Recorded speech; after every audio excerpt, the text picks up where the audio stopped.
자, 시작하도록 하죠. 날씨가 좀 여기가 좀 훈훈해지기 시작하네요. 훈훈해지기 시작하니까 한번 보도록 하죠. 이거 지웠네. 하나 중요한 것 써넣어서 마무리해야 되는데. 다시 해보죠. 공식을 갖다가 과세 표준 곱하기 세율, 그러면 뭐가 되느냐? 산출세액이 나온다. 과세 표준이 뭐냐 하면은 세금을 산출하기 위한 기초금액을 얘기한다고 그랬죠. 그러면 우리가 과세 표준은 취득세와 똑같은 게 세 개가 있죠. 신고가액이냐 아니면은 시가표준액이냐, 두 개는 항상 비교해서 그 중에 어떤 금액? 큰 금액이 되고, 시가표준액과 비교해야 되는데, 그런데 특례사항에서 6개 국, 수, 공, 판, 장, 법률에 의해서 입증된 금액은 시가표준액과 비교할 필요 있다 없다? 없다. 항상 시가표준액보다 적더라도 노출된 금액이 과세표준이다. 요거 배웠고요. 그 다음 채권금액이 과세표준되는 경우가 있다고 그랬죠. 채권금액에 대한 것 4개가 있죠. 결론은 뭐라고 그랬습니까? 받을 돈이 있어서 저당권 설정, 그 다음 뭐가 있죠? 가압류, 가처분, 경매신청이 있고, 그 다음에 이제 나머지 것 중에서는 뭐가 중요하냐? 전세권하고 임차권. 전세권은 보증금, 전세 금액이 되는 거고, 임차권은 월세, 월세 보증금은 보호받을 수 있다 없다? 없다. 그러니까 뭐가 되죠? 월임대차 금액. 월임대차 금액, 요게 28회 때 기출문제. 그 다음 작년에는 전세권 설정을 누가 하느냐? 납세 의무자에 대한 문제 쉽게 나왔습니다. 자, 그 다음에 나온다 그러면은 이번에 이제 뭐가 나오냐? 요 놈이 나올 확률이 크죠. 뭐냐면은 한번 해보죠. 건수. 건수다 그러면은 남자친구 이름이고, 요거는 건수. 건수가 과세 표준이 된다. 건수다 그랬으면은 횟수를 얘기하는 거죠. 횟수를 얘기하는 거니까 요거는 건당 얼마가 되느냐? 6,000원이다. 그러니까 얘는 건수가 과세 표준이다. 한 건, 두 건, 세 건, 네 건, 한 건당 얼마씩이 된다? 6,000원. 그래서 좀 전까지 배운 거는 세율이 얼마라고 배웠죠? 1000분의 2. 요거는 건당 6,000원. 요것만 알면 등록면허세 됩니다. 세율 외우는 거 쉽죠. 1000분의 2 아니면 6,000원. 그럼 건수다 그랬으면은 이해하실 분은 이렇게 이해하시면 돼요. 건수다 그랬으면은 추가 등기 개념이다. 무슨 등기? 추가 등기. 옛날에 했는데 이번에 또 하는 거. 요럴 때는 자, 건당 얼마씩 내면 된다? 6,000원. 뭔가 한번 해볼게요. 요거죠. 갑이라는 사람이 상가 건물 10억짜리 갖고 있는데 은행에서 대출을 받았어요. 얼마 받았죠? 어이구 됐어요. 7억. 7억을 대출 받으면 은행이 저당권 설정해야 되겠죠. 저당권 설정 누가 하는 거죠? 은행, 채권자가 하는 거죠. 그러면 얼마에 대해서? 7억에 대해서 세율은 얼마라고 그랬죠? 1000분의 2. 그럼 얼마 냈죠? 140만 원 내는 거예요. 했다가 3년 뒤에 빚을 다 변제했어요. 갚았어요. 갚았으면은 저당권을 없애야 되겠죠. 저당권을 풀어야 되겠죠. 이럴 때 하는 게 무슨 등기가 되죠? 말소 등기. 무슨 등기? 말소 등기 해야죠. 그럼 말소 등기자 처음에 저당권 설정은 저렇게 해서 140만 원 냈어요. 어느 건물에 대한 거? 요 상가에 대한 거. 그 다음에 변제가 되면은 요걸 풀어야 되겠죠. 그럼 옛날에 했던 상가 건물에 대해서 또 하는 거죠. 이럴 때 또다시 140만 원 내면 억울하다는 얘기죠. 똑같은 거 2번 내니까. 그래서 옛날에 했던 거에다가 추가 등기를 할 때는 건당 얼마? 6,000원. 그래서 한 건이다. 6,000원이다. 그럼 6,000원만 내면 된다는 얘기죠. 그래야 형평성이 맞죠. 똑같은 물건에 대해서 2번 추가 등기할 때는 건당 얼마가 된다? 6,000원이 된다. 그러니까 요거 생각하면 되죠. 오늘 점심 때 뭐 드실 거예요? 부대찌개 드세요. 싫어도 드세요. 부대찌개가 1인당 10,000원이다 그러면 항상 찌개는요 많이 줘요? 조금 줘요? 많이 줘요. 왜? 공깃밥 추가하라고. 그럼 부대찌개 10,000원짜리인데 많이 먹었어요. 남았어. 출출해. 그럼 뭘 추가하죠? 뭘 추가해요? 라면사리. 일부러 내 입에서 뭐 나올 거 알면서 일부러 라면사리. 물론 라면사리에도 그게 얼마죠? 1,000원이요? 근데 우리 라면 하지 말아요. 공깃밥 추가합시다. 그럼 공깃밥 추가할 때 10,000원을 또 내면 억울하죠. 이럴 때 얼마 내요? 1,000원 내잖아요. 이게 공깃밥 추가. 그래요. 면 추가, 마음대로 라면 추가, 우동 추가. 추가는 그 금액을 다 안 내고 얼마 낸다? 1,000원 낸다. 그 개념이에요. 그래서 요거는 공깃밥 추가. 그래서 찌개 드시면서 공깃밥 추가할 때는 추가 등기 건당 6,000원이다. 그렇다고 또 나올 때 6,000원 내고 나오면 안 되죠. 1,000원. 공깃밥은 1,000원. 추가 등기는 얼마? 6,000원이 된다는 것. 저당권 설정, 말소한 거. 두 번째는 뭐가 있느냐? 옛날에 농지를 샀어요. 농지를 샀는데 요번에 대지로 지목이 변경이 됐어요. 지목이 변경되면은 변경 등기 들어가야 되겠죠. 그 땅이 그 땅이죠. 지목만 바뀌었죠. 그럼 옛날에 농지를 살 때 등기를 했는데 이번에 또 등기하는 거란 얘기죠. 그럴 때 똑같은 세금을 두 번 낼 수 없으니까 건당 얼마가 되죠? 1,000원. 요게 바로 지목 변경 등기다. 그 다음 또 뭐가 있느냐? 자, 이 사람이 상가 건물이 있는데 7, 8, 9, 10층을 원룸텔로 만들었어요. 그럼 구조 변경했죠? 그럼 등기 들어가야 되겠죠? 옛날에 사올 때 등기가 됐죠? 이번에 구조 변경 등기가 들어갔어요. 그 건물에 그 건물이니까. 따라서 구조 변경 등기할 때 추가 등기라는 것만 알면 되죠. 구조 변경했다. 옛날에 사올 때 등기했어. 추가 등기구나. 6,000원. 오케이? 말소 등기다. 옛날에 저당권 설정했구나. 그럼 추가 등기다. 그 다음 지목 변경했다. 옛날에 사왔던 게 변경된 거구나. 했으니까 추가 등기. 그 다음 또 뭐가 있느냐? 내가 땅을 샀어요. 그 다음 또 땅을 샀어요. 필지가 달라요. 그래서 이걸 하나의 필지로 합칩니다. 합필이라고 그러죠. 합병한다고 그러죠. 그럴 때 옛날에 요거 사올 때 등기 다 했잖아. 그 땅이 그 땅이죠. 추가 등기니까 건당 얼마? 6,000원이 된다는 것 해서 토지의 합필, 합병이 됐다. 합병, 합필 해서 우리가 건수가 과세 표준이 되는 건 4개만 하시면 돼요. 하나, 구조 변경, 그 다음 토지의 합병, 합필, 그 다음에 말소 등기, 그 다음 지목 변경 등기가 되죠. 이런 내용들은 다 뭐예요? 옛날에 했었는데 이번에 거기다 추가로 한다는 얘기죠. 이해가요? 그래서 이해하시려면 이렇게 추가 등기구나. 건당 6,000원이다. 이렇게 알아두시면 좋고, 나는 이해가 안 되고 외우는 게 좋다. 그런 분들을 위해서 서비스. 건수를 여러분 젊었을 때 건수 올리러 다녔죠?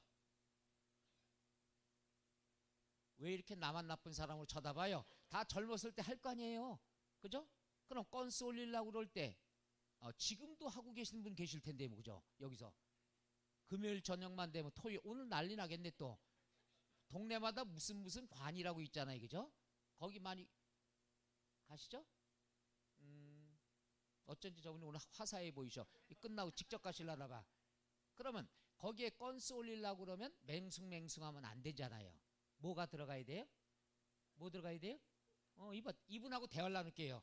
잘하시네. 그럼 알코올이 들어가야 되지? 잘 되죠. 근데 알코올이 과하면 어떻게 돼요?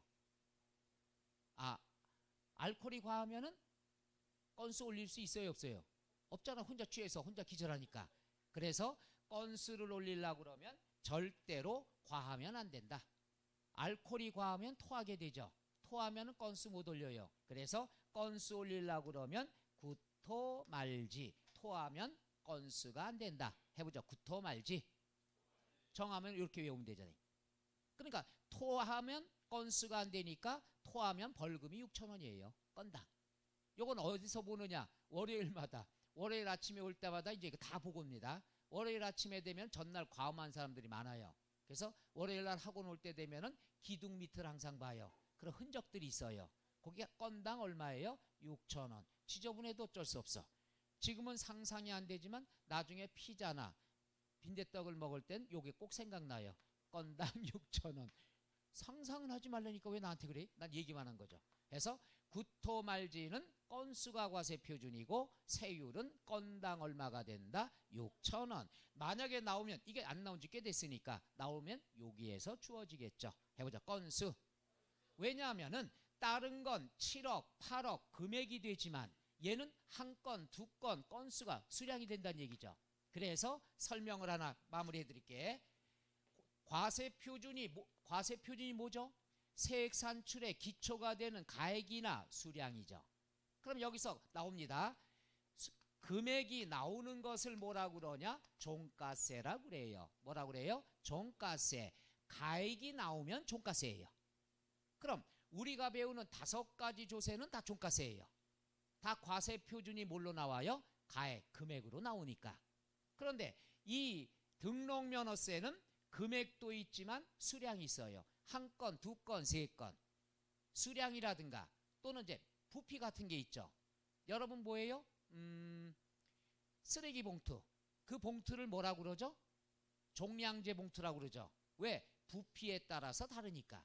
따라서 여기에도 수량이 나오는 것을 종량세라고 얘기합니다. 그래서 과세 표준이 뭐냐에 따라 2가지가 있는데 우리가 배우는 5개지는 다 뭐가 되느냐? 종가세예요. 근데 등록면허세만 양다리 걸친 거예요. 해서 종가세도 있고 뭐가 있다? 종량세. 다른 건 다 금액 나오니까 종가세인데 건수가 나오는 것만 뭐가 된다? 종량세다. 그래서 특징 추가됩니다.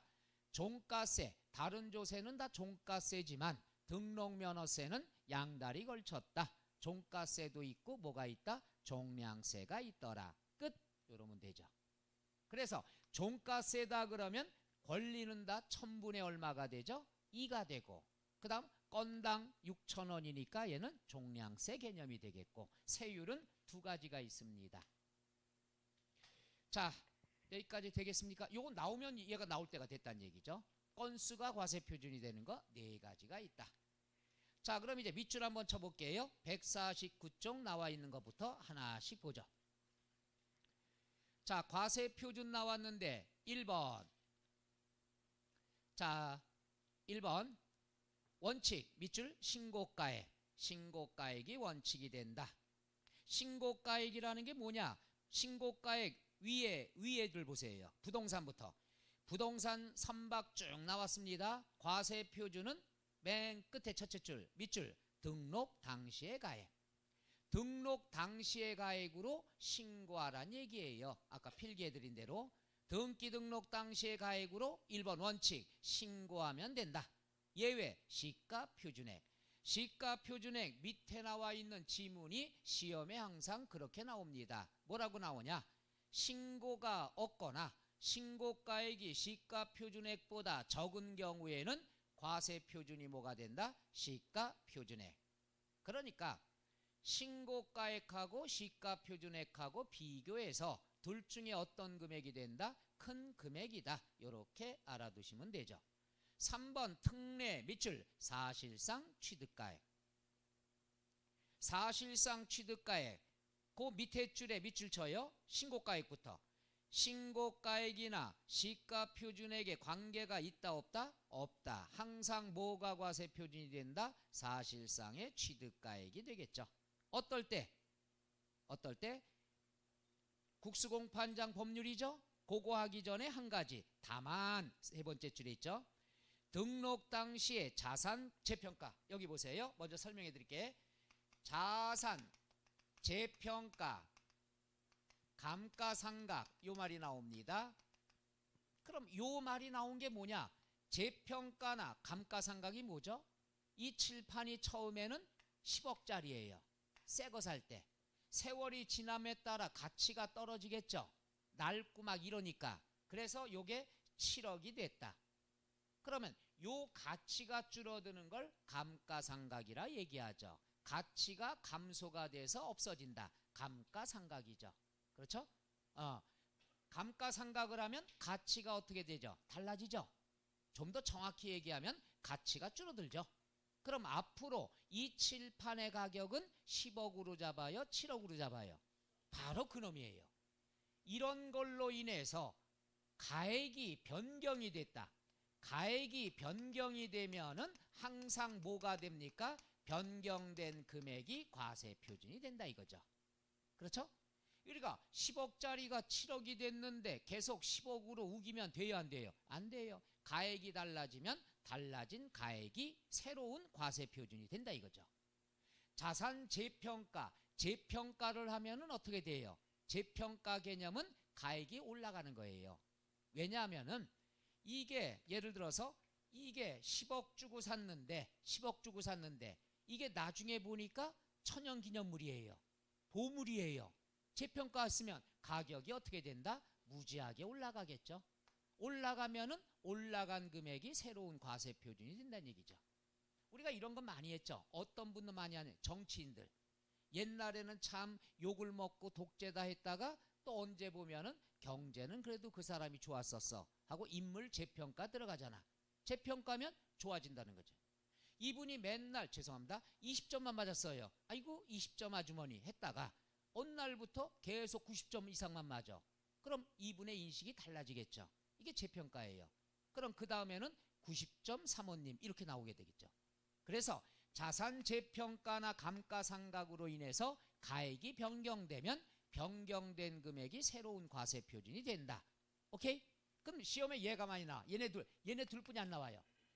얘는 달라진 금액, 변경된 금액 이렇게 나오고 얘는 뭐가 나오냐? 재평가 금액 이렇게 나와요. 그럼 재평가 전의 금액으로 할까요? 후의 금액으로 할까요? 그렇죠. 후의 금액이 정답인데 시험에 뭘로 나온 적이 있느냐? 전으로 나온다는 얘기죠. 너무 유치하잖아요. 이래도 틀려요. 항상 평가가 있었으면은 평가전은 이제 과거예요. 평가 후의 것이 새로운 게 되는 거죠. 아주 유치한 겁니다. 재평가가 나오면 재평가 후의 금액이 된다. 근데 시험에 뭘로 나온다? 재평가 전으로 나온다. 틀린 걸 찾아라. 그놈이 답이 되겠죠. 그래서 읽어볼게요. 다만 등록 당시의 자산 재평가 또는 감가상각 등의 사유로 그 가액이 달라진 경우에는 밑줄 변경된 가액이 과세 표준이다. 그냥 변경된 가액 하지 말고 그 위에 빈칸이 조그만 거 있죠? 거기에다가 재평가 후 이렇게 강조해 놓으면 좋겠죠. 변경된 가액으로 나올 때가 있고 재평가 후로 나올 때가 있습니다. 똑같은 말이 되겠죠.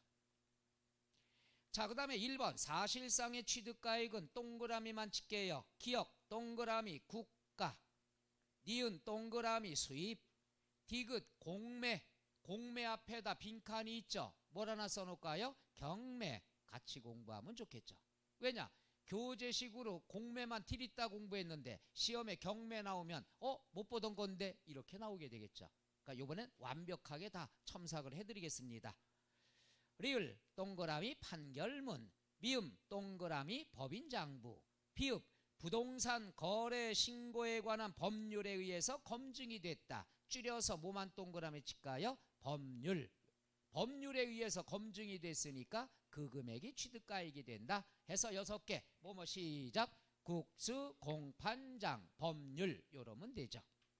그 다음에 2번 밑줄 법인장부로 증명되는 금액. 요건 뭐냐 하면은 자 요거죠.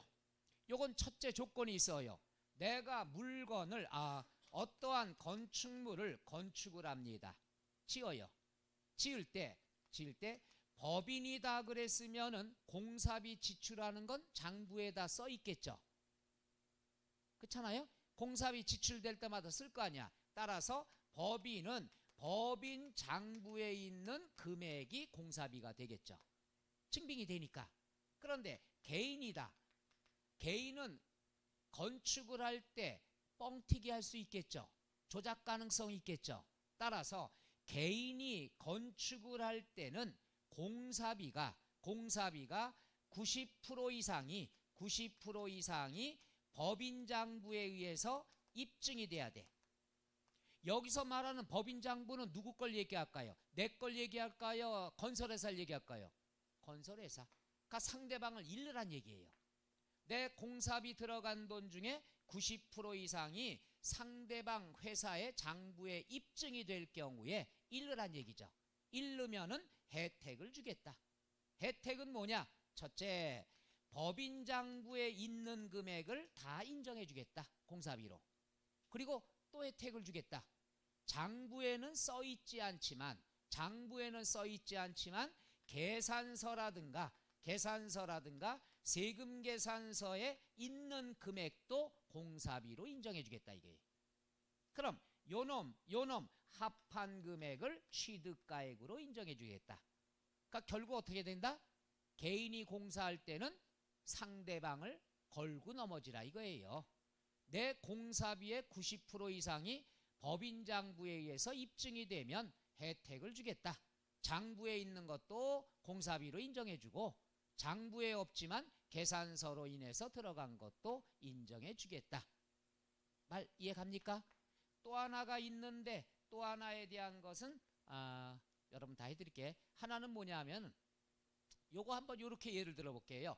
여러분 자동차 사죠. 새 차를 사면은 채권이라는 걸 강제로 사죠. 채권을 예를 들어서 채권이 100만 원이다 그러면 지금 100만 원을 갖다가 만기 때까지 대부분이 7년입니다만은 7년을 갖고 있어야 100만 원 버는 거예요. 원금 이건 그동안 7년간의 이자가 포함된 금액이에요. 근데 지금 갖다 팔면 100만 원 받을 수 있어요 없어요? 없어요. 예를 들어서 70만 원 받았다. 대부분이 다 손해보고 팔죠. 손해보고 팔아요. 은행에다 대팝니다. 요즘 뭐 이제 뭐 법무사가 대신합니다. 그러면 100만 원짜리를 당연히 새 차를 사거나 아파트를 사면 채권을 강제로 사야 돼. 이걸 갖다 그때까지 갖고 있는 사람이 없어요. 중간에 팔아버려요. 즉각. 이럴 경우에 손해를 볼 수밖에 없죠. 이 손해본 것을 세법에선 인정해줘요. 너 건물 칠 때 채권 강제로 사는 게 있지? 그거 너 팔았지? 손해봤겠네? 그럼 그 채권을 팔아서 손해본 금액도 공사비로 인정을 해준다는 얘기죠. 그래서 정확하게 얘기하면은 세 가지를 다 인정해준다. 장부에 있는 금액, 장부에는 없지만 계산서 금액, 그 다음에 채권을 팔아서 발생한 손실. 이걸 우리가 매각 손실이라고 얘기합니다. 해보자. 매각 손실. 채권을 매각해서 손해보는 거. 그래서 지금 이게 말썽이 많이 나오잖아요. 이거 손해보는 거 이제 지금 이래서 말 도는 게 채권을 강제로 구매하게 하는 제도를 없애자. 지금 그런 추세가 나와요. 사실 이거 강제로 손해볼 수밖에 없는 거죠. 그렇잖아요? 그래서 이걸 없애자 하는 게 지금 많이 나오고 있습니다. 요거랑 또 하나 없애자는 거. 증권거래세. 증권거래세는 내가 적자를 봐도 세금 내야 돼요. 놀라지도 않아요? 증권거래만 사고 팔기만 하면 적자가 나도 증권거래세 내야 돼요. 이익이 나와도 증권거래세. 거기다가 대기업 대주주들은 더 손해보죠. 주식을 팔면은 증권거래세. 그 다음에 양도소득세까지 또 내요. 그러니까 이중과세 개념이니까 지금 추진하는 것이 채권을 강제로 구매하는 거 없애자. 그 다음 증권거래세 없애자. 증권거래세는 옛날부터 없애자고 했는데 폐지하자고 여태까지 끌고 나온 거예요. 증권회사 돈도 벌고 세금 수입도 있으니까. 두 가지가 요즘 나오는 추세다. 자, 그럼 나와 있는 거 보세요. 149쪽 맨 밑에 2번. 자, 세 가지 조건 들어갑니다. 하나 밑줄. 법인이 아닌 자. 법인이 아닌 자 누구를 얘기하죠? 개인을 얘기하죠. 뭐 할 때? 건축물을 건축하거나 대수선할 때. 요럴 때만 나오는 거예요. 자, 취득가격 중에서 100분의 90, 그거 포인트. 100분의 90을 넘는 가격이 법인장부에 입증된다. 여기서 말하는 법인장부는 누구 거요? 상대방 거가 되겠죠. 내 거가 아니죠. 난 개인이니까 장부 작성할 필요 없죠. 세 번째 줄, 다음의 금액을 합하여 계산한 취득가격을 과세표준으로 한다. 그럼 뭘 더하느냐? 뒤에 박스 나와 있죠. 박스에 보면은 A 밑줄 법인장부 금액, B 법인장부로 증명되지 않는 금액 중에서 두 번째 계산서, 그 다음 세금계산서로 증명된 금액, 그 다음에 C 부동산을 취득하는 경우에 주택법에 따라 매입한 밑줄 국민주택 채권을 부동산 취득 이전에 양도함으로써 발생하는 동그라미 매각차손. 매각차손만 공부해도 돼요. 그래서 법률에 의해서 강제로 매입한 채권을 양도함으로써 발생한 매각차손, 요것을 다 취득가액 공사비로 인정을 해주겠다는 얘기죠. 요 말씀 이해 갑니까? 세 가지 조건이에요. 첫째 뭐가 나와요? 법인이 아닌 자가 몇 프로 이상? 90% 이상 법인장부에 입증되면 이런 것들을 다 합한 금액으로 한다. 오케이? 이렇게 알아두시면 되겠죠. 자, 그 다음에 하나 더 얘기할까요? 요 매각차손은 어디서 또 나오냐 하면은 취득세에서 나옵니다. 그게 바로 작년 2달 전에 얘가 나왔어요. 계산 문제. 얘는 취득가액에 합한다고 그랬죠? 똑같은 거예요. 그게 계산 문제로 나와요. 취득세에서. 채권 할인 매각차손. 예를 들어서 뭐 구입가액이 그래 말 나온 김에 한번 해볼까요? 3개인데 딱 2개만 해드릴게. 첫째 뭐가 있냐 하면은 거래가액가 나오겠죠. 거래가액이 예를 들어서 100억이다. 그럼 여기에 대한 기영, 니은, 디귿 이렇게 나오죠. 뭐가 나오냐? 이건 제일 먼저 계약금, 중도금, 잔금. 얘들은 쳐다볼 필요 있다 없다? 없다. 요 놈이 전부니까. 중도금을 얼마 주던 다 합한 게 요 금액이니까. 괜히 시작했다. 그 다음에 2번 하나 있는데 2번은 너무나 쉬운 거거든요. 사올 때 수수료 같은 건 다 취득가액에 포함하죠. 100억인데 예를 들어서 공인중개사 수수료가 들어갔다. 예를 들어서 뭐 10억이다. 그럼 취득가액에 당연히 어떻게 주죠? 포함해 줘야죠. 양도할 때도 공제받을 수 있으니까. 그 다음 3번이 바로 요 놈이에요. 채권의 매각차손 5억. 그리고서 문제가 박스가 이렇게 나오고서 다음 중 취득세 취득가액은 모두 얼마인가. 이게 유일한 작년 계산 문제가 이거예요. 표정이 뒷다 어려운 표정이다. 그럼 100억 주고 사왔으니까 당연히 취득가액 100억이죠. 여기에 들어간 비용이 10억이 있다. 수수료 들어가면 포함해야죠. 그 다음에 매각차손은 할 수 없이 손해보는 거죠. 그러니까 요것은 인정해줘요. 취득가액에. 그래갖고 모두 더하면 되는 문제예요. 그럼 모두 얼마가 돼요? 115억이 답이 되는 거. 거기 주어진 자료만 다 더하면 답이에요. 이게 계산 문제 하나 나온 게 2달 전에 나온 문제예요. 취득가액. 해볼만 하지 않아요? 됐어요. 공인중개사 수수료 같은 건 사올 때 비용은 무조건 취득가액에 포함하는 거죠. 이건 상식적이잖아요. 그 다음에 매각차손의 뜻 요거 이해하죠? 왜냐하면 법률에 의해서 채권을 강제로 사는데 즉석에서 되팔기 때문에 손해볼 수밖에 없죠. 이건 정부도 알기 때문에 취득가액 공사비로 인정을 해준다는 얘기죠. 그래서 3개 자료가 나왔는데 몰라도 다 더하면 답이 나오는 거예요. 이게 계산 문제가 2달 전에 나왔었던 거. 그러니까 저 계산 문제는 앞으로 나올 가능성이 올해는 없다는 얘기죠. 이렇다 하는 거. 난 이런 걸 왜 개강날 해서 얼마 안 되지만 일부러 기출문제를 막 설명해 드리는 거야. 기출문제가 뭐예요? 1년간 열심히 공부한 분들 떨어뜨리기 위해서 뒤틀린 게 바로 기출문제예요. 근데 여러분이 개강 때 이렇게 해보면은 해볼 만한 싸움이란 얘기죠. 10달 동안 하면 틀리진 않을 거라는 것. 용어 자체만 아시면 되죠. 한번 해보자. 매각차손. 자, 궁금한 사람은 이따 가다가 자동차 계약 한번 해요. 그 물어봐요. 물어보는 게 무조건 좋은 거예요. 채권 사야 돼요? 예. 얼마짜리요? 그럼 대부분이 채권은 7년 만기입니다. 7년까지 보관하고 있으면 저 돈 다 받을 수 있어요. 손해 안 봐요. 근데 만기 때까지 갖고 있는 사람 별로 없어요. 돈 있는 사람들은 갖고 있어요. 있는 분이 더 무섭다고 그래갖고 손해 안 보려고. 대단하시죠? 그런 분은 한 10% 정도 될까? 나머지는 즉석에서 되팔고. 어떤 분은 그 세일즈맨이 다 해주기 때문에 채권 사는지도 몰라요. 그냥 전체가 모두 얼마예요? 내가 얼마 할인해줘요. 이것만 관심 있죠. 한 번쯤 부닥쳐 보는 건 괜찮습니다. 돈 좀 들어가면 어때? 나중에 또 많이 벌 건데. 그 다음에 보세요. 그 다음에 4번 됐고요. 그 다음 밑에 2번. 채권 금액을 과세 표준으로 하는 경우. 자, 좀 전에 했습니다. 채권 금액이 과세 표준된다는 건 받을 돈이 있다는 얘기죠. 4개가 있죠. 밑줄 저당권 설정, 경매 신청, 가압류, 가처분이라는 건 돈 받을 게 있어서 하는 거니까 과세 표준은 받을 금액, 채권 금액이 과세 표준이 된다. 그 다음에 2번 아까 했죠. 채권 금액으로 과세액을 정하는 경우에 밑줄 일정한 채권 금액이 없을 때 아까 사채 얘기를 했습니다.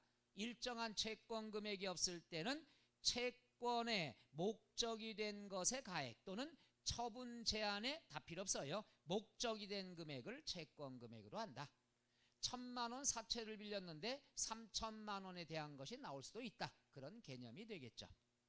그 다음에 3번 기타의 과세 표준에 대해서 지역권은 밑줄 뭐가 되죠? 요역지가액, 전세권은 전세금액, 임차권은 월세죠. 월세는 월 임대차 금액. 근데 시험에 뭘로 많이 나온다고 그랬죠? 임차 보증금 이렇게 나온다는 것. 그 다음에 그 밑에 말소 등기, 지목 변경 등기 등이라고 나와 있죠. 이 등이라는 걸 싫어해요 제가. 만약에 지목 변경, 말소 등기 나왔는데 시험에 토지에 하필 이렇게 나오면 못한다는 얘기죠. 그러니까 아예 요 4가지를 옆에다 써놓는 게 낫겠죠. 뭐가 될까요? 구토 말지 확실하게 써놓으면 되죠. 요거는 과세 표준이 뭐가 된다? 건당 또는 건수 이렇게 해주면 되죠. 한 건이냐 두 건이냐 세 건이냐 건당이 된다는 것. 되시겠습니까? 자, 그 다음에 부동산 관련 세율이라고 나와 있는데 부동산 관련 세율이다 그랬으면은 1번 밑줄 표준 세율 여기다 간단히 해드릴게. 요거 헷갈리지? 지난 시간에 취득세율 외우라고 했는데 표준세율 외우셨어요? 그럴 줄 알고 또 한번 해드리려고. 잘 봐요. 우리가 표준세율이라고 나오는데 요거는 취득세, 등록면허세, 재산세, 지방세죠. 지방세에서 사용하도록 만들어 놓은 게 뭐예요? 표준세율 명칭이에요. 여기는 똑같습니다. 탄력세율이 있어요. 탄력세율이 뭐라고 그랬죠? 지방자치단체장한테 권한 준 거라고 그랬죠. 표준세율의 100분의 50 범위 내에서 가감 조정할 수 있다 없다? 있다. 요게 탄력세율. 요거는 재산세까지 똑같아요. 지방세는 다 탄력세율 적용합니다. 오케이? 탄력세율이 뭐죠? 지방자치단체장이 권한에 의해서 물론 조례로 정하는 바가 있습니다만은 표준세율의 100분의 50 범위 내에서 플러스 마이너스 할 수 있다. 이게 탄력세율입니다. 탄력세율. 자, 표준세율은 2가지만 알면 되죠. 1000분의 얼마? 2. 그 다음에 건당 얼마가 되죠? 6,000원. 2가지만 알면 되죠. 이해가세요? 근데 나머지 것들이 있어요. 나머지 것들은 뭐냐 하면은 이렇게 생각하면 돼요. 나머지 요거는 이제 권리. 그죠? 예를 들어 뭐 지역권, 지상권, 우리 배운 권리 요것들은 다 1000분의 2. 그 다음에 건수는 건당 얼마? 6,000원. 이렇게 나오죠. 그럼 나머지 것들은 뭐냐? 취득세와 연결해야 돼. 예를 들어서 취득세 세율을 배웠죠. 오케이? 취득세 세율에서 2%를 빼주면 남는 게 뭐가 되느냐? 등록 면허세율이 되는 거예요. 취득세율과 연결된 건 이렇게 공부하면 돼. 무슨 말이냐? 자, 잘 보세요. 상속, 농지를 받았어요. 농지를 상속받으면 1000분의 얼마가 되죠? 23이죠. 2.3%. 여기에서 요건 취득세율. 요 안에는 기억나나 모르겠어요. 취득에 관한 게 2% 있고 등기에 관한 건 그때그때 다르다고 그랬잖아요. 그러니까 2%만 여기서 취득과 관련된 거니까 1000분의 20을 빼주면 등록면허세는 1000분의 얼마가 된다? 3이 된다는 얘기죠. 따라서 등록면허세율을 물어볼 때는 뭘 외운 걸 활용해라? 취득세율. 취득세율에서 몇 프로만 빼주면 돼요? 2%만 빼주면 돼요. 다시 한번 해볼게요. 자, 예를 들어서 상속, 농지 이외다. 농지 이외면 1000분의 28이죠. 이건 취득세 세율이고 여기에서 1000분의 20을 빼주면은 등록면허세가 나온다는 얘기죠. 1000분의 얼마가 된다? 8이 된다는 얘기죠. 이건 외울 필요가 없는 거예요. 취득세율에서 무조건 몇 프로만 빼줘라? 2%만 빼주면 되는 거니까. 오케이? 왜냐하면은 우리가 얘기했잖아요. 요 취득세율 속에는 취득과 관련된 거와 등기와 관련된 게 포함이 돼 있다 이거죠. 취득과 관련된 건 고정, 항상 몇 프로라고 그랬죠? 2%. 뺀 나머지가 등기와 관련된 거예요. 자, 그래서 자 하나 해볼게요. 150쪽의 맨 밑에 1번 표준세율. 표준세율의 두 번째 줄 또한부터 보죠. 또한 지방자치단체장은 조례로 정하는 바에 따라 표준세율의 100분의 50에서 가감 조정할 수 있다. 그런데 중요한 게 뭐냐? 거기 부동산 관련 4절 부동산 관련 세율 바로 밑에 보세요. 바로 밑에 부동산 동그라미 치세요. 100분의 50에서 가감 조정할 수 있는 건 동그라미, 부동산과 관련된 것만 탄력세율 적용한다는 거. 읽어볼게요. 부동산 관련의 경우에 가감할 수 있다. 그러나 밑줄 부동산 이외의 경우에는 일정 세율, 고정 세율로 탄력세율이 적용되지 않는다. 그렇게 나왔죠? 그게 원칙인데 두 번째 줄 끝에 나왔죠. 여기서는 부동산 관련된 등록면허세만 설명한다. 그러니까 가감 조정할 수 있다로 공부해야 돼요? 없다라고 해야 돼요? 있다라고 공부하시면 돼요. 부동산과 관련된 등록면허세니까. 151쪽에 맨 위에 박스 나왔는데 보세요. 박스. 소유권 보존등기. 보존등기가 바로 뭐가 될까요? 옆에다 써놓죠. 소유권 보존등기가 원시취득을 얘기하는 거죠. 내가 만들었으면 등기하는 게 무슨 등기? 보존등기. 등기법에서 많이 했죠. 이거는 부동산가액에 대해서 1000분의 8. 왜 1000분의 8이 됐느냐? 보세요. 원시취득. 원시취득은 1000분의 28 배웠잖아요. 여기에서 1000분의 20을 빼니까 1000분의 얼마가 남는다? 8만 남는다는 얘기죠. 원시취득. 그 다음에 남의 걸 가져오면은 이전등기죠. 소유권 이전등기. 내가 만들면 보존등기. 남의 걸 가져오면 이전등기. 이전등기에서 유상. 아무 말이 없으면 봐요. 유상이다 그러면 농지라는 말이 없죠. 주택이란 말이 없죠. 그럼 얼마가 되죠? 1000분의 40. 4%니까. 여기에서 1000분의 20을 빼주니까 얼마 남죠? 1000분의 20. 그 다음에 증여. 우리가 나왔을 때 보세요. 증여라는 말이 나왔을 때 비영리 사업자란 말이 있어야 비영리 사업자죠. 비영리 사업자가 없으면 개인이란 얘기예요. 개인은 얼마가 되죠? 1000분의 35. 이거 외우면 쉽단 얘기예요. 여기에서 1000분의 20을 빼주면 1000분의 15만 남게 되죠. 그래서 지난 시간에 이거 마지막 시간에 강조해서 계산까지 해드렸잖아. 취득세 표준세율 안에는 순수한 취득과 관련된 것이 2% 들어가 있고 나머지는 등기와 관련된 거. 등기와 관련된 걸 물어보니까 2%만 빼주면 되죠. 자, 그 다음에 상속. 금방 했죠. 상속이라는 말에 농지라는 말이 있나 없나 봐야 돼요. 농지라는 말이 없으면은 1000분의 얼마가 되죠? 28. 여기서 얼마 빼줘야 돼요? 1000분의 20. 그럼 얼마 남아요? 1000분의 8. 다 부동산가액에 대해서. 그러니까 취득세 표준세율만 외우면 등록면허세는 외울 필요 있다 없다? 없다. 그러니까 뭐만 신경 쓰면 돼요? 등록세율은 등록면허세는 1000분의 2하고 6000원만 신경 쓰고 나머지는 취득세율에서 2%만 빼주면 된다는 거. 시험에도 가끔 나옵니다. 그 다음에 밑에 나와 있는 것은 이제 뭐가 문제냐 하면은 과세표준만 조심하시면 돼요. 세율은 똑같으니까. 세율은 권리는 다 얼마가 된다? 1000분의 2. 그럼 자 과세표준만 밑줄. 가등기는 부동산가액도 있고 채권금액도 있고 지상권은 밑줄 부동산가액, 지역권은 요역지가액, 전세권은 전세금액, 임차권은 월 임대차금액 네 가지는 받을 돈이 있으니까 받을 돈이 있으니까 뭐가 되죠? 채권 금액이 된다.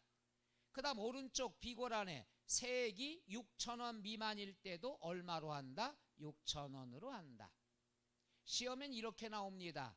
세액이 6,000원 미만이면 징수하지 않는다. 맞아요? 틀려요? 틀려요. 6,000원이 안 돼도 수수료는 얼마? 6,000원 받는다는 얘기죠. 그 다음 맨 밑에 그 밖에 등기하고 말소 변경 두 개만 나왔잖아요. 건당 6,000원. 거기에는 모두 몇 개가 있죠? 건당 6,000원? 4개. 뭐뭐 있죠? 구토, 말지. 그 다음 박스 밑에 보세요. 유상거래를 원인으로 취득하는 동그라미 주택. 주택은 기억나시나요? 한번 해볼게요. 또 핑계김에 주택은 6억 이하, 9억 이하, 9억 초과 이렇게 했죠? 그 다음에 세율은 1, 2, 3, 1000분의 10, 1000분의 20, 1000분의 얼마? 30, 1, 2, 3 나오죠. 얘들은 어떻게 되느냐? 취득과 관련된 거와 등기에 관련된 게 50%, 50%라고 그랬죠. 기억나요? 또 다 잊어먹었어. 항상 취득과 관련된, 여기는 취득과 관련된 게 항상 2% 고정이죠. 근데 주택은 반반이라고 그랬잖아. 50%. 에이? 그럼 50%에 대해서 계산이 들어가야 되겠죠. 그러니까 50%의 대풀하는 죽겠네. 50%. 주택은 다 반반씩이죠. 그러니까 이 금액이 얼마냐에 따라서 세율이 그때그때 달라지니까 그걸 갖다 억지로 1000분의 10, 1000분의 20 고정하면 안 되죠. 금액에 따라 다르니까. 그러니까 50% 가지고 계산한다는 얘기죠. 그럼 거기서 그게 그거예요. 볼게요. 유상거래를 원인으로 취득하는 주택의 경우에는 주택의 취득세율의 100분의 50을 곱한 세율을 적용하여 산출한 금액이 세액이다. 이거 보죠. 등기를 물어봤으니까 요 세율에 대해서 몇 프로 적용하면 된다? 50% 적용하면 된다는 얘기죠. 요 말뜻 이해가요? 지문이? 해서 등기나 취득이나 고정이잖아. 50%, 50%. 고정이면은 요 세율에 대해서 50% 적용하면 되죠. 그럼 결국 몇 프로가 되는 거죠? 0.5%가 된다는 얘기죠. 여기서는 취득과 관련된 게 1%. 그렇죠? 50%, 50%니까 등기에 관한 걸 물어볼 때는 50%니까 2%에 50% 몇 프로가 되죠? 1%란 얘기죠.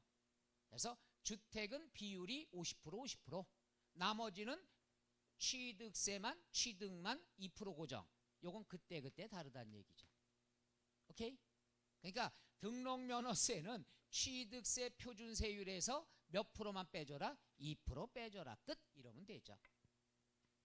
다만 주택에 관해서는 2%가 고정된 게 아니기 때문에 세율에 몇 프로만 적용해라? 50%만 적용하라는 뜻이에요. 다시 읽어볼게요. 박스 밑에 유상거래를 원인으로 취득하는 주택의 경우에는 주택의 취득세율의 100분의 50 곱한 세율을 적용하여 산출한다.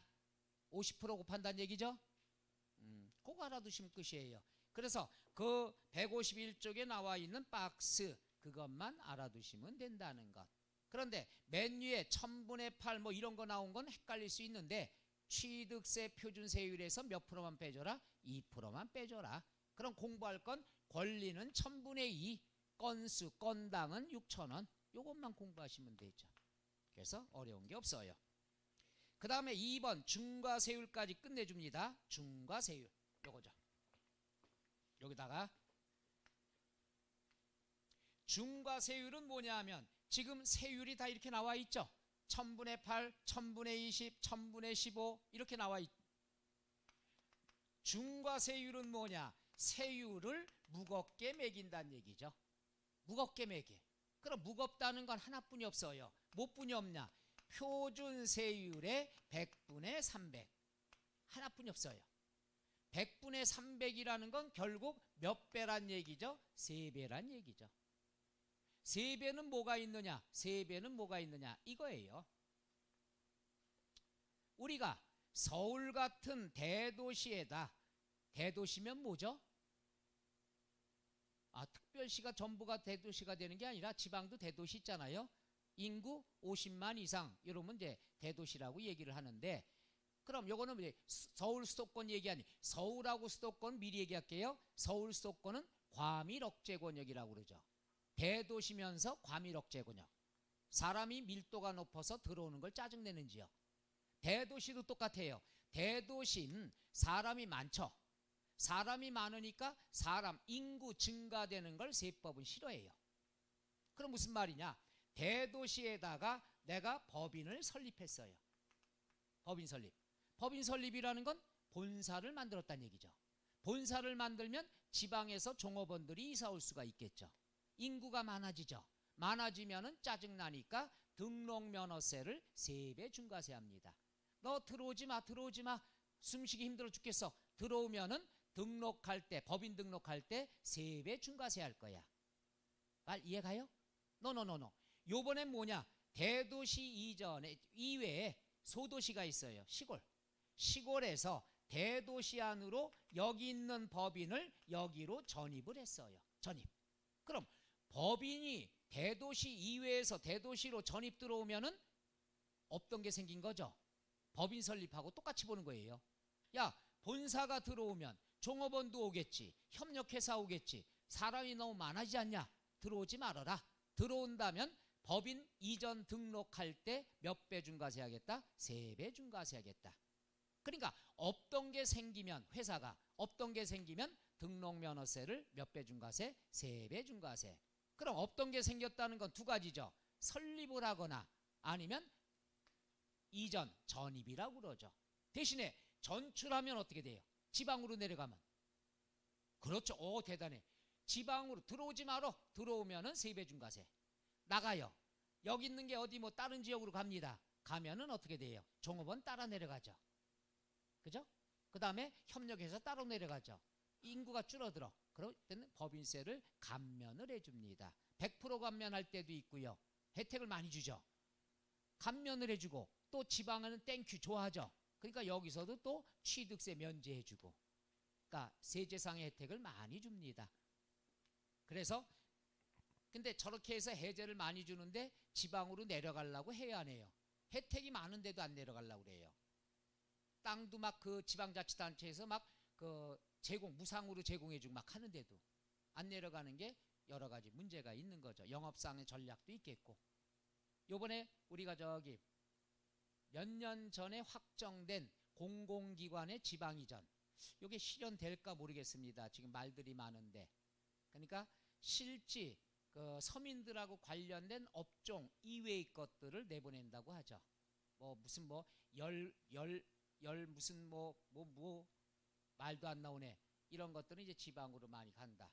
그 혁신도시에도 이제 좀 배정이 되고, 옛날에 배정한 게 있는데 실행이 안 된 거죠. 그러면 여기 있는 집값들이 좀 올라가겠죠. 그죠? 아닌가? 전세가 모질라겠죠. 그 사람들이 여기서 전세 얻어 살 거니까 완전 여기로 이사 오는 사람 별로 없을 거 아니에요. 그죠?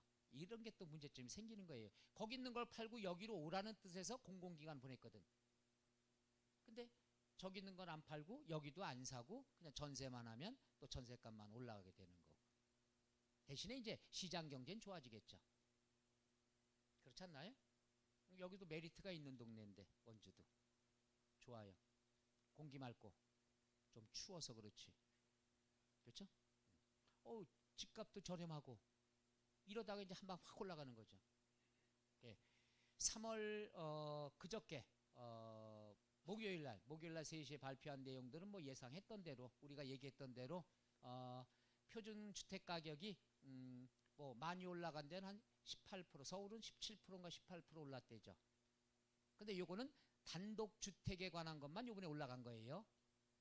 그럼 공동주택이나 땅값은 어떻게 하느냐? 이제 다시 올라갑니다. 지금 그것도 지금 계산해 놓고 있어요. 그러니까 세금이 어마어마하게 거치게 된다는 얘기죠. 그 돈 갖고 좋죠. 예산이 많아지면 좋죠. 이런 얘기 녹화할 때 하면 안 되는데, 그 돈을 해가지고 어떤 뭘 갖다 어디 투자하고 막 이렇게 공공기관 막 만들고 하면 좋은데 그 돈 가지고 다 돈으로 줘요. 요게 좀 문제죠. 그래서 이건 뭐 비방하는 거 아니에요. 잘하고 있는데 그 세금이 엄청나게 거쳐 있는 걸 가지고 좀 더 좋은 목적으로 써야 되는데 그냥 이 친구가 힘들어요. 알았어. 돈 주고. 힘들어 죽겠어요. 돈 주고. 돈으로 해결하니까. 이런 얘기는 이제 오늘 하고 이제 더 이상 안 할 거지만은 참 그런 게 아까워요. 젊은 친구들이 취업 때문에 힘들어요. 그래 알았어. 취업할 때까지 얼마 줄게. 그 다음에 취업하고 나 딴 데 옮길래 옮기지 말고 있어. 3년만 있으면 합쳐서 3천만 원 정도 주고 막 이러니까 돈이 많이 없어지죠. 그러니까 당장 제가 그 직업교육을 많이 해봐서 그래요. 해봐고 진짜 돈이 너무 펑펑 그쪽으로 나간다 이거죠. 요즘 주변에 보면 국비교육 많잖아요. 다 공짜예요. 다 공짜. 그러니까 그 단체들 교육기관들이 다 나라 돈 갖고 먹고 사는 어마어마하죠. 어마어마해요. 그래서 모 직업학교는 건물만 6동인가 7동인가 우리나라 제일 크죠. 어마어마하죠. 어디 있다고는 얘기 못하지만 그런 것들이. 그래서 나는 그런 돈 갖고 말이에요. 좀 이런 데다가 좀 없이 사는 분들 위해서 집을 짓고 그럼 건설업도 살아나고 그렇죠? 그것도 나라 재산이 되는 거고 싸게 또 이렇게 또 분양하고 이러면 좋을 것 같다는 게 제 어린 마음에서 하는 얘기예요. 어르신들이 하는 걸 잘 모르니까. 그렇지만 앞으로 제가 항상 얘기하는데 한마디만 하고 쉬는 시간 가질게요. 우리나라는 무슨 국가죠? 에? 민주국가요? 그건 당연하고 우리나라는 뭐예요? 땅덩어리가 좁습니다. 땅값은 집값은 올라갈 수밖에 없어요. 이걸 강제적으로 해도 잠깐 동안은 움츠리고 서울도 지금 내려갔습니다마는 마냥 내려가진 않을 거라고 봐요. 올라갈 수밖에 없죠.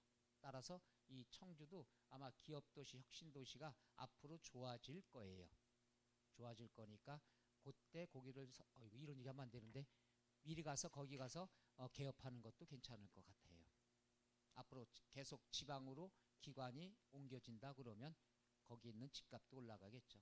난 여기 마음에 들어요. 메리트 있어요. 혁신도시. 내가 이 다음에 커서 훌륭한 사람 되면 거기다가 집도 사고 막 그럴 거예요. 해볼만 하잖아요. 다만 그게 몇 년이 걸릴지 이게 문제가 되는 거라서 그렇죠.